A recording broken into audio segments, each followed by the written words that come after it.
hello everybody. Hello beautiful people. Welcome back to this channel which was in hibernation. Um has now decided to come back for some reason. So we're back and I have decided to make a little video of all the TV shows that I watched this year, and I decided that I'm going to rank them and review them as I go. And I know what you're thinking. I know what you're thinking. What's with the spatula microphone? But you know what? That's one for the ages. I'm going to let you think about that. And while you're thinking about it, here's a video about the 20 TV shows that I watched this year. Some old, some new, some great, some bad, some ugly, some I really missed an opportunity to say the good, the bad, the ugly. But anyway, some of them really left me reeling storytelling wise. Some of them made me feel like I wanted to rip my brain out, have a lobotomy on myself. While some of them were okay. But all of them are going to be reviewed and ranked right here in this video on this channel. So let's begin. Before we do though, I really just want to give a little disclaimer, and I promise it's going to be small and we'll like get into the ranking. I am not a huge fan of ranking stories and ranking TV shows, but I have seen a lot of creators do this, and this is like a tried and tested format for a video to perform well on YouTube. So I'm really trying. Okay. So if you have watched any of these TV shows, if you like them, you can let me know that, you know what, I like this, even if you didn't, and we can have a discussion in the comment section. And if you did not like any of these TV shows that I liked, you can always talk about that as well.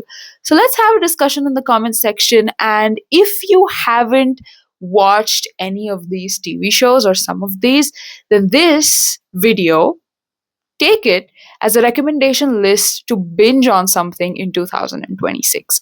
So let's begin. And at number 20, the worst TV show that I watched this year.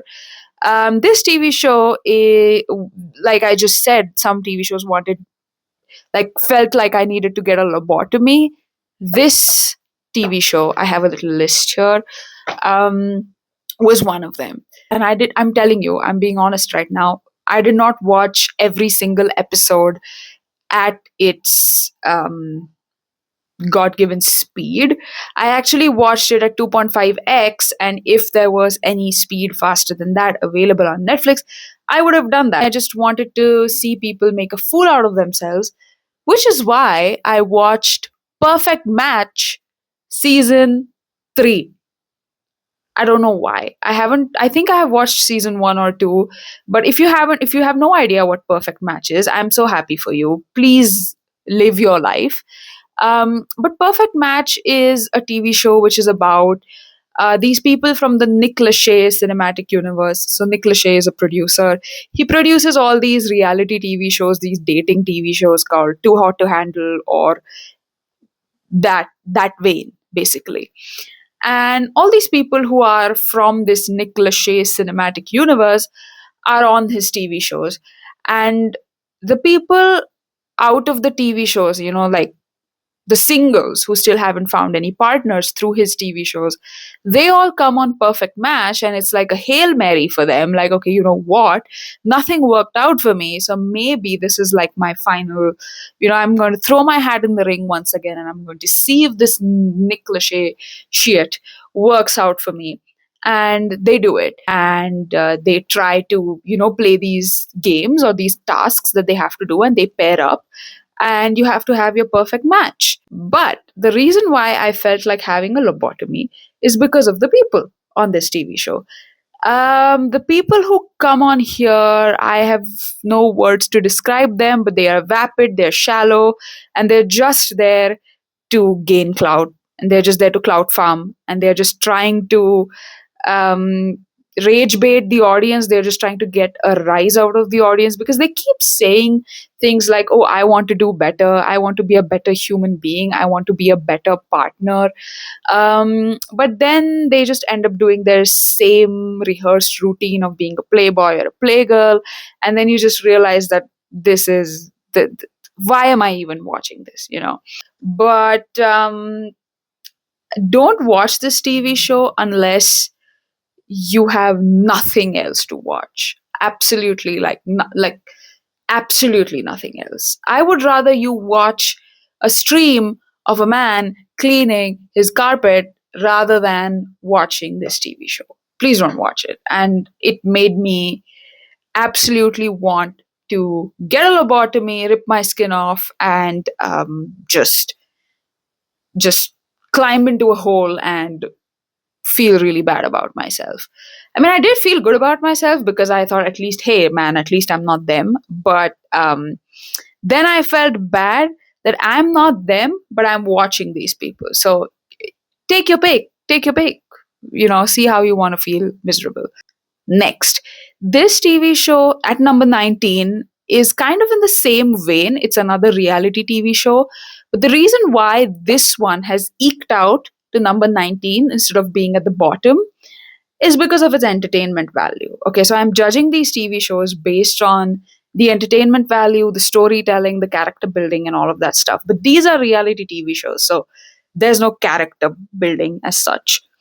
And this show at number 19 is Traitors India season 1. I watched it. I know you. I think at this point, I don't think I should have put these TV shows right at the beginning because I know people are going to judge me.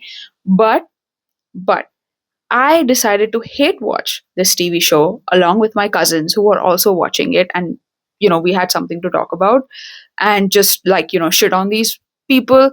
So basically, Traitors India was all these washed up influencers, actors, all these people who have no better things to do, like, Urfi Javed, the Rebel Kid, Raftar, um, and some other people that I don't even remember the names of anymore.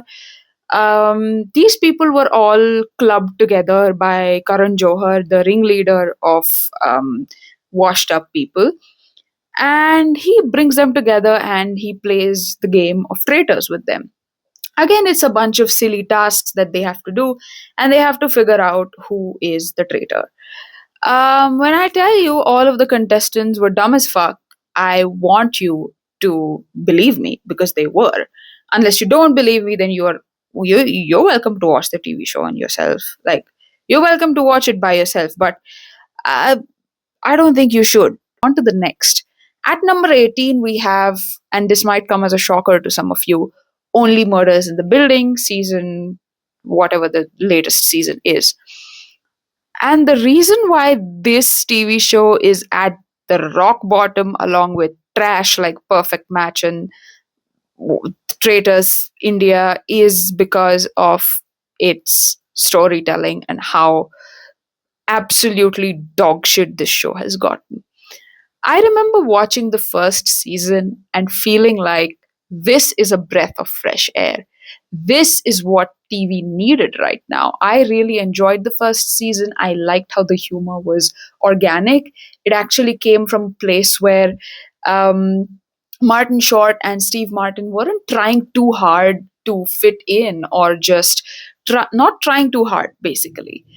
But now all the show's humor comes from the fact that Martin Short and Steve Martin, like, these are the old guys on the TV show, they are trying to be more Gen Z or more Gen Alpha, and it seems like they are trying really hard to um, talk a certain way and to behave a certain way just to get some laughs out of the crowd or the audience, and it's not happening because it seems too cringe. It's too, like, they're trying to milk out that formula that really worked in season 1, and they're milking the cash cow for as long as they can, and it's not working.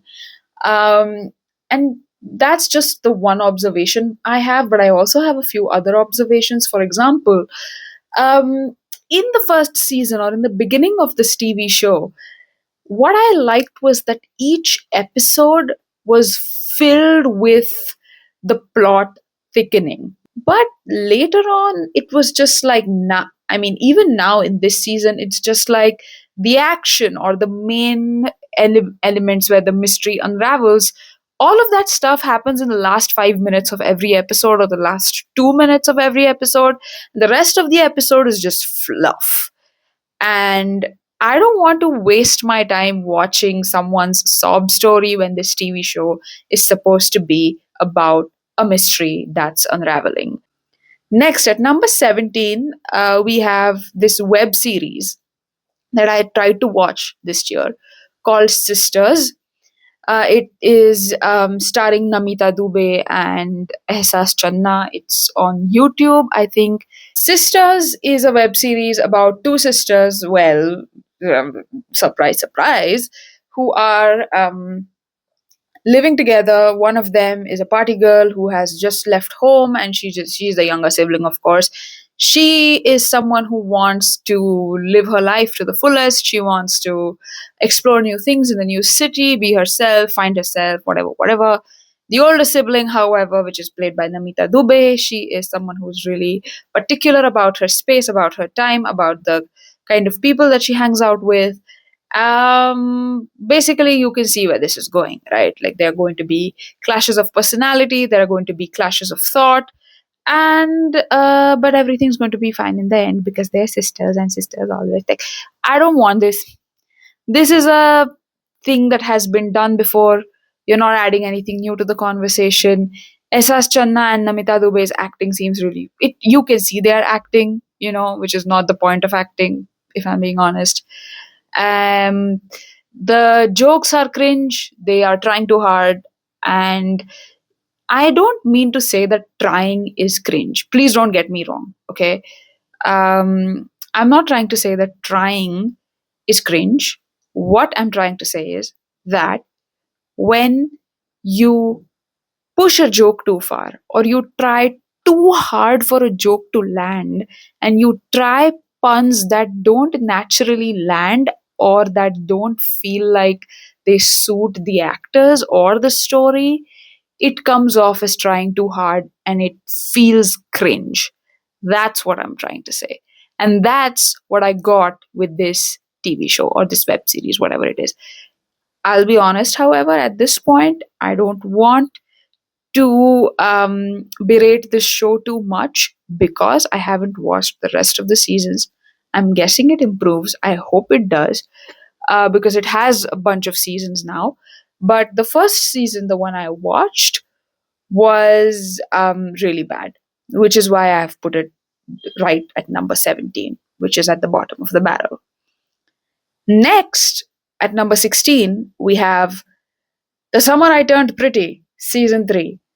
And the reason why this is at number 16 is because although it had massive entertainment value, which is all thanks to the marketing team of The Summer I Turned Pretty, by the way, because no one knew about this show during the pandemic. I did because my friends were watching it and they were like, okay, everyone needs to watch this TV show.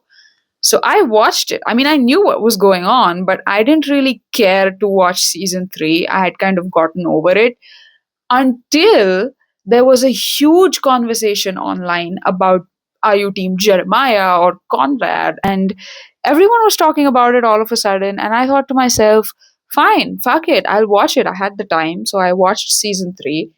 And then I watched someone's video about season 3 where this person said, I don't remember who it was, I'm sorry, but it's not my thought, it is this person's thought, who said that if The Summer I Turned Pretty would have been released back in 2016 and 17, everyone would have like eaten it up on like, and people would have talked about it on Tumblr and on um, Reddit and whatnot.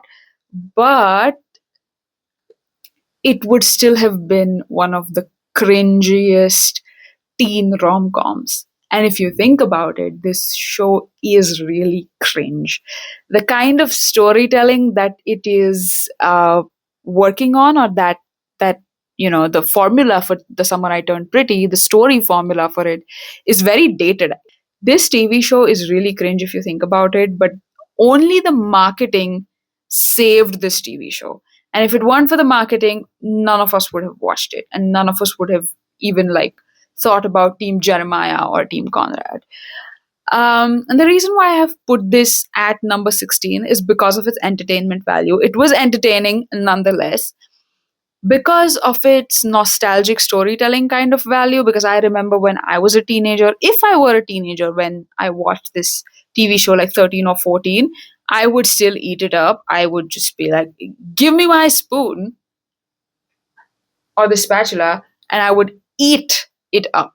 But now that I'm an adult, I can see why this TV show is doing so well in older Gen Zs, because we grew up with this shit and we get to see it again. We get to kind of relive it. So the marketing team has done a great job. And we are also getting trapped in the nostalgia, and that is why everyone is watching it. Next, we have at number 15, Everything I Know About Love. This is a TV show. I think it's a BBC TV show, but it is based on a book by Dolly Alderton, who wrote about these two friends who have been friends ever since they were kids, and now they are like at a stage in their life where they're living together and they're trying to figure life out. So these friends, they are living together, and one of them is like this girl who really likes to party. She likes to go out. She's an extrovert. She's an alcoholic. She's a smoker. Like, she's got all the vices going on for her. Let's just put it that way. And her best friend, who has always kind of grown up in her shadow, is someone who is really shy, someone who believes in having one man for the rest of her life, someone who has never had a boyfriend, been in a real relationship, and has always been shielded from the works of society, and has always relied on her best friend's communication skills or socializing skills to get by.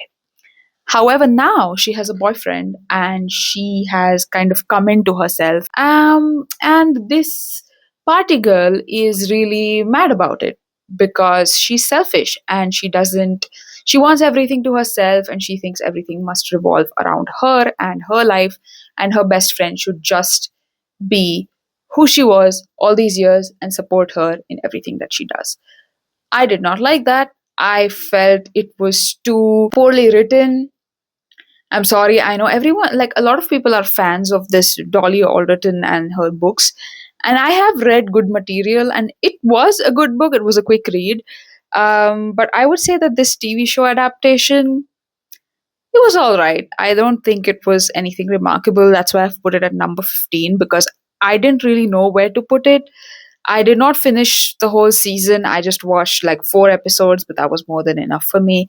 And I did not go back to it. So, and the room for conflict was there, but it was just the same conflict over and over again, when there was a room for a lot more. So I think, I don't know, I did not quite find this TV show remarkable. Next, at number 14, we have Overcompensating. This is a TV show about a boy who is in his first year of college, I think. He's a jock and he's trying to figure his life out. He's trying to figure out who he is sexually, like sexuality wise speaking. This is a story about friendship, about first loves, about relationships, and just about the troubles of being in college. And I watched the whole season, but I don't think it's incredible or remarkable or anything of that sort. I liked it.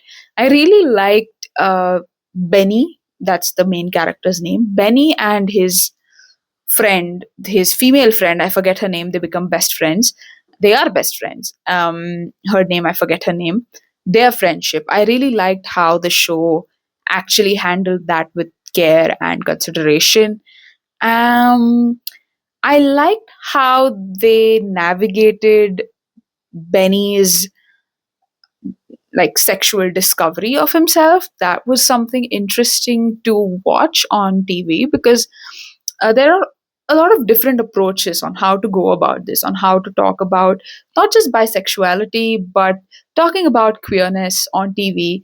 I mean, you could do it directly on the nose, or you could do it in a way which is quite the normal experience for a lot of queer people, I'm guessing. And I don't think I would I think I would give it its flowers, but I don't think it was something that blew my socks off. Next, at number 13, we have Man on the Inside, season 2. This is a Michael Schur TV show, and I've been known to watch a few Michael Schur TV shows myself when I was a teenager and even when I was in my early 20s.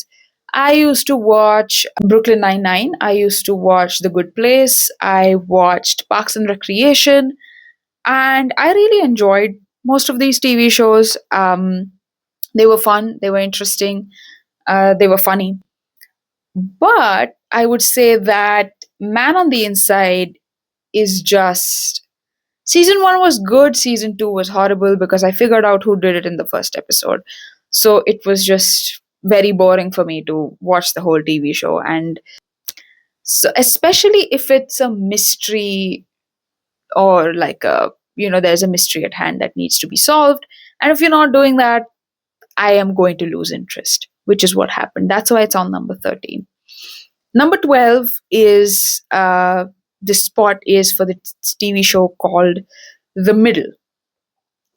I don't know how many of you have watched The Middle, but when I was a teenager, I think when I was 17 or 18, I watched The Middle for the first time. And I was absolutely uh, happy to have come across this TV show, and I used to laugh a lot. I really enjoyed all the episodes, the storytelling of the TV show. I really liked how they navigated the relationships between the siblings, between the parents. So basically, the TV show is about a family that is living in somewhere in Midwestern America in a small town, and about the hijinks that they get into. So there's three siblings and they live with their parents in a really small house and they are poor.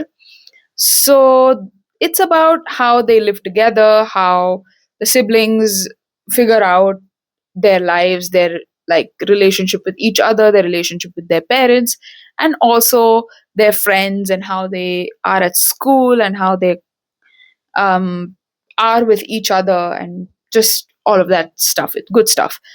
Next, at number 11, we have Pluribus.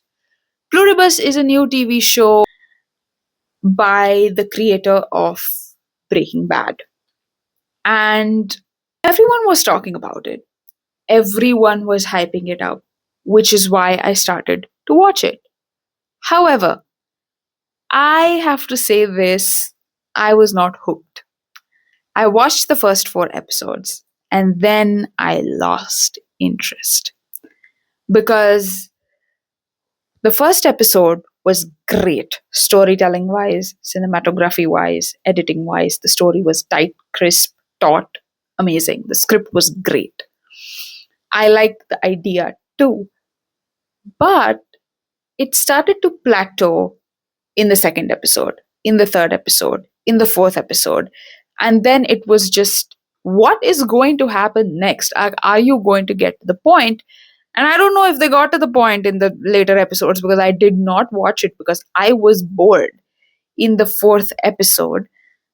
And I think another reason why I got bored is because I had to wait 1 week for the next episode. So if I might have binged this TV show, I think I would have liked it a lot. But since I did not binge it, I lost interest. And I'm sorry, Pluribus, but you are at number 11. You're just not in the top 10. I'm sorry. The lead actress, she has done a great job, by the way. I have to give her flowers, but I don't know what happens next, and I really don't care. I'm sorry. At number 10, we have, now we're in the top 10, guys. We're in the top 10. This matters. This means a lot. Um, this is movie, film, TV show critique at its best. What do you mean? At number 10, we have Adults. This is a TV show on FX. It's about a bunch of people in their 20s living together, figuring life out as is the norm, and figuring relationships out, getting to know each other as friends, getting to know each other as partners, as people, getting into different kinds of hijinks that you can only get into when you're in your 20s, and realizing that Getting older is not that bad at all if you have the right people around you. It's a very, very nice show. I liked it. It's funny. It deals with a lot of themes without being too on the nose, which is what I liked about the writing. That was good. It was funny in a way that you know that these days are going to end soon, but what can you do? Might as well laugh about it, that kind of way. And I feel it. So it was fun. I really liked this show, and that's why it's at number 10. I was considering putting this at number 16 or something like that, but then I recalled some of the episodes and I realized how much I actually enjoyed it. It's a great TV show. I think there's only one season that's out right now, but I think you should give it a watch because it's good. Then at number 9, we have Black Rabbit, which is a TV show on Netflix starring Jude Law of Love Actually fame and Sherlock Holmes fame. I know Jude Law has done a lot, but not just these two movies. And we have Jason Bateman of Arrested Development fame. Um, these two guys, they are brothers in this TV show, and they run this restaurant slash pub slash place where the glitterati get together, called the Black Rabbit. However, Jude Law is currently running this place because he's the brother who has it together. But then we have Jason Bateman come in, who is the screw up brother, the brother who is older but is not at all wiser. And he comes in and he's tearing it all apart. Not willfully, though, not willfully. He's not a bad guy, but he's just a fuck up, a screw up. So he owes a lot of people money. He does not know how to get his shit together. He has a very bad relationship with his daughter. So you get to see that this guy, he doesn't intentionally want to be a screw up, but he just is. So Jude Law kind of has to cover up for him or cover his ass. Um, but it's not that Jude Law is too like clean or too unmessy himself. Like he is also very messy. So we get to see how the restaurant world works. How if you're running a restaurant, how does that go? But we are actually not in it like we're in it in the Bear, but we are actually seeing how the interpersonal relationships are when you're running a restaurant. So yeah, it is a very dramatic TV show and it is fast paced. It is funny where it needs to be. And Jude Law does a great American accent, and I really, really enjoyed this TV show. And I'm glad I could binge it because if I couldn't binge it, I don't think I would have watched it. So if you're looking for a good binge for the weekend, I think you should watch Black Rabbit on Netflix. Next, at number 8, we have The Bear, the latest season of The Bear. I enjoyed it. Contrary to popular belief, The Bear is actually a good TV show. I mean, a lot of people are saying that The Bear has had a lot of conversation around it, and because of that, the hype precedes the story, kind of.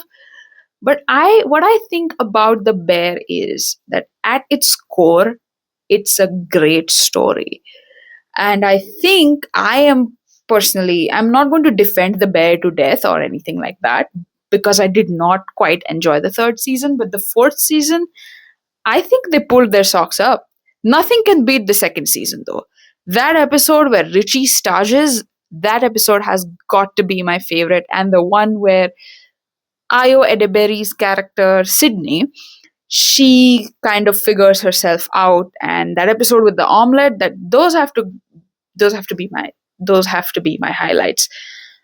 But I would say that the fourth season, the scene where with the dining table and all of that stuff under the dining table, I really, really enjoyed it because I have stayed with the show, I have stayed with the characters, I feel like I'm invested now. So I enjoy The Bear, and I'm going to defend the fourth season because it was really good. I really enjoyed it. I liked watching it. I was looking forward to it. But I'm not going to sit here and be like, oh, I can't wait for season 5 because a TV show needs to know when it has hit its peak and, leave it on a high note, that kind of thing. Because I don't want this TV show to tank. They have built such a good story, such a good universe. I think they should stay with it. You know what I mean. So that's why The Bear is at number 8. Number 7, we have Nobody Wants This season 2. I liked season 2. I don't know if I would say it's better than season 1. I think season 1 was better. I could only sit through season 2 because of Noah's brother Sasha, that guy, that Sasha, the character Sasha, because I did not really quite enjoy Kristen Bell's arc in this one, or even her sister, Margot, Morgan, whatever her name is. I did not enjoy her storytelling, like the arc which we have for Morgan. I don't enjoy that. I don't like her character basically because it's very annoying. But I did really enjoy Noah's arc. I really like Sasha's character. Um, so yeah, like I liked how they have explored the faith versus love, or do they always have to be pitted against each other, or can they coexist kind of conversation, which they have put out into the rom-com space, which I really liked that, and I have to give them props for that. So I really liked Nobody Wants This. It's a really good TV show. I think if you haven't watched it, give it a watch. It's about two people. One of them who's a podcaster who is very I wouldn't say brash, but who is very outspoken and who is always talking about her dating life, her love life, and who is uh, basically in someone's eyes who is really faithful and religious is really sinful. But she falls in love with a rabbi who is who really wants to be a good rabbi, who's not someone who's just doing it for clout. And he believes in it. So how do they navigate this uh, dynamic that they have between each other? So the show is about that, and I genuinely liked it's really good. I think I wouldn't say it's the best thing, is the best show to talk about this, but at least they're bringing that kind of a conversation into the mainstream. So that's a good thing. Next, we have at number 6, we are going into the top 5 now, people. We have Search, the Naina murder case. Now, this is a Hotstar original about the Naina murder. So, a girl called Naina gets murdered. Surprise, surprise. And there's two detectives. One is you have Konkona Sen Sharma, the reason why I watched the show. And second, there's this other guy, I don't remember his name, but his name is Jay in the TV show, and he's really tall. That's all I will say. But I really liked how Konkona Sen Sharma and this Jay guy, that's his character's name. I don't know the actor's name. Their the way they have played their characters is really good. It's a great dynamic that they have with each other. I like how the plot thickens and how accurately they have managed to depict Gen Z, which is insane for Bollywood or for any Indian TV show, because somehow they just can't seem to get it right. But they actually got it right for the this TV show, and I really liked that. I also liked how they kept thickening the plot with each episode. That was really good. And I liked how they did not have a lot of fluff around the murder, or they did not have a lot of just loose ends that they kept bringing into the story. They actually managed to give us a good, solid, tight plot. So props to the team, to the writers, to the director, to the actors mostly, who have actually brought this about, because this TV show has some really good actors. And I think this is a really good murder mystery TV show, very with the times, and I genuinely liked it. I was glued to my seat. I was completely invested in the story, and I was surprised that they actually didn't reveal the killer in the first season. They actually, I'm sorry if that's a spoiler or anything, but they I that means we're getting a second season, which is great. At number five, we have my, I think I would say, arguably favorite TV show of all time. But you would say, why is it at number five then? Because I have watched it a lot of times, and I have spent my years with this TV show, which is none other than people who know me would know this, Seinfeld. I am a Seinfeld girly. I don't know what you want to say, but I really enjoy Seinfeld. It's one of my absolute favorites. The wit, the humor, the storytelling, just the characters, everything is on point. It's you can see how much Seinfeld has influenced the pop culture and the stories that have come after it in TV shows, especially in comedy. You can see how much Jerry Seinfeld's brand of stand up has influenced other stand up comedians. Once you watch the TV show, and it's great, it's incredible, I loved it, and I will defend Seinfeld to death. I know there are some episodes that haven't aged that well, but this TV show is incredible. I love it. I watch it almost every day when I have dinner or whenever I need to watch something to lighten my mood. I don't have to say anything about this because it's such a great TV show. It's iconic on its own. Now, at number four, we have High Potential. It's a TV show on Hotstar. It's about this woman who is a high potential intellectual. Her IQ is really high, and she is working with the LAPD, like the LAPD signs her on. Now she's working with them. And she's a single mom, a mother of three. She has her own life going on, but she has this incredible brain. She's working with the LAPD now. She has a partner, as in a work partner in the LAPD. And you get a little bit of like, she's a bit, brash, kind of coloring outside the lines kind of a person. And her partner, he's like a very, straight collar, tie up kind of a person. So you get a little bit of that dynamic. The reason why this TV show is at number four is because I fucking love it. It's a crime per episode. Like there's a crime that happens every episode, and then you have this woman who is like really smart. Her name's Morgan, and she is trying to solve this crime because she's really smart. So you have that whole Sherlock thing going on with her, but at the same time, it's not just her that the LAPD relies on. And we also get to see how, even if you are a high IQ, high flying, real smart person, you also have problems of your own. That storyline is also included in this TV show. I like the character development. I like the relationships that they have developed with the people in the LAPD and with Morgan. Overall, it's a great TV show. I enjoy it. I enjoy the way they like have filmed it, the way they edit it, the way they actually move the plot forward, and the pacing of it. Incredible. Do watch it. Next, we have at number three. We're at the last three. We're almost done. I'm so tired of talking. I don't even talk this much every day. Number three, we have Taskmaster. Oh man, I love Taskmaster. I watched the season with James Acaster when I had this like really I love James Acaster phase. I still do. He's a great comedian. I watched Taskmaster then for the first time. Ever since then, I have been really fond of the way they carry the whole thing out. Like, I like the absolutely inane tasks that they give these six comedians who are on the panel, and they just have to figure out how to do it.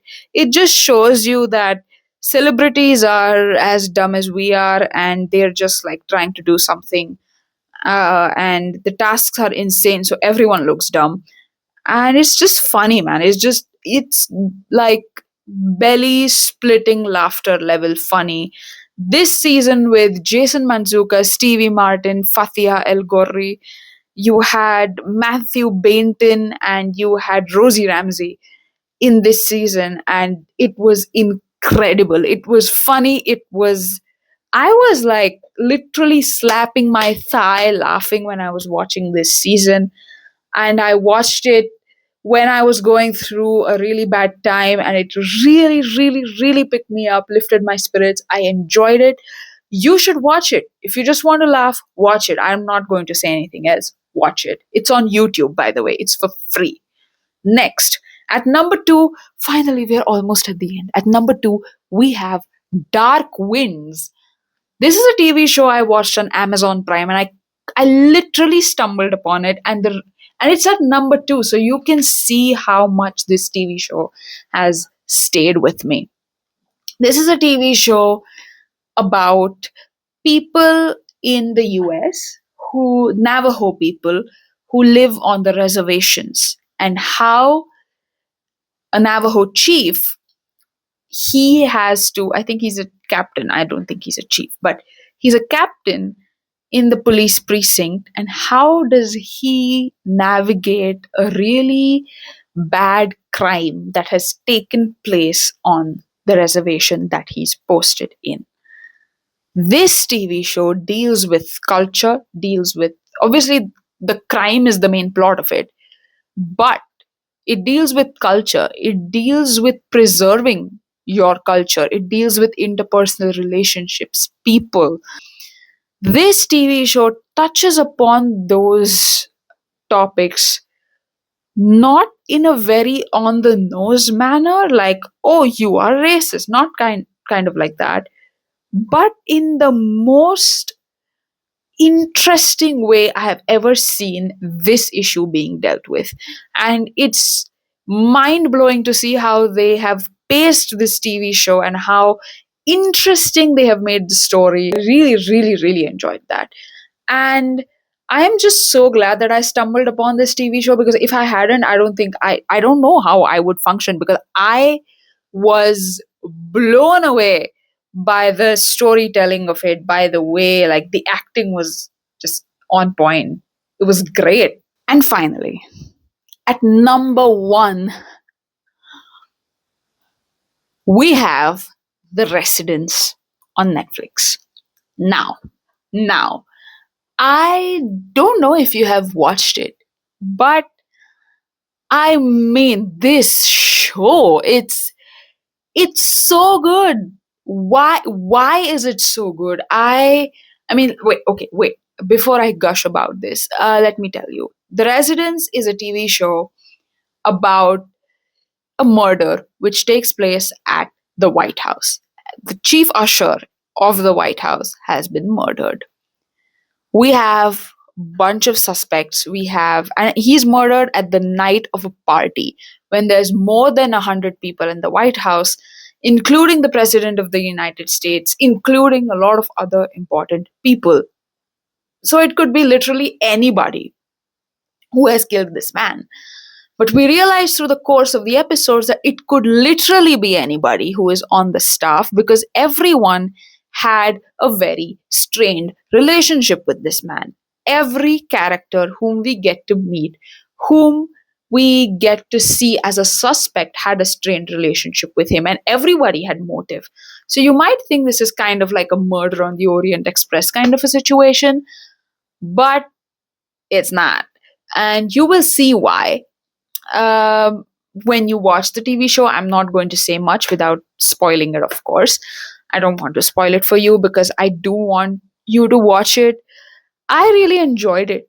And I'll tell you why. It's also because of the person who is the detective.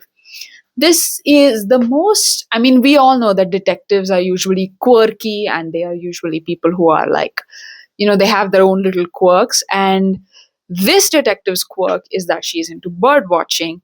I love bird watching, so I could kind of see the reason why she's comparing certain people to certain birds, and I really enjoyed that part. I really liked Randall Park's character. He plays this bumbling FBI agent who is just trying to solve this case and just trying to keep up with the detective because she's really smart, and he's just trying to be like, oh wait, oh, is this what you're talking about? He provides excellent comic relief. You have so many characters from different TV shows, different comedy TV shows that you have seen in this one, and it's is just so good, man. It's just so good. With every suspect, you have one episode which is close to an hour long episode dedicated to every suspect, and the plot just keeps thickening and thickening with every episode, and you feel like, oh, is everybody a suspect now? And it's so fast paced, but it's like really careful at the same time. I just have so many things to say about this TV show, and I think this is probably the best TV show I have watched on Netflix in the recent years, and I really really have had to put it on the number one spot because I was so fucking hooked to the story that I was supposed to be studying in the college library this one time. And I just went to college and I realized that I could just watch an episode on my phone, and I did it instead of studying. And I'm sorry, mom, if you're watching this video, but I did it one time, okay? Because it just, I couldn't let it sit. I couldn't wait till I figured out what is happening. I mean, I have never been so on edge of my seat whenever I have watched a murder mystery kind of either like a TV show or a film, and this one really, really made me feel like that. And I'm just so glad that this season one exists on Netflix because I realized this show has been cancelled. And I hate Netflix for that. Fuck you, Netflix. But the season one is still there, so I am kind of glad about that, I guess. With that, we come to the end of this video, this very, very long video. And I'm so happy if you stayed till the end to watch this, or if you just even skipped to this part towards the end. I'm happy that you did. But thanks for watching this video. I think I'm going to do one more video, which might be out soon. We'll see. We'll see. Spatula mic will still be there, and I will see you soon, or later. Bye bye.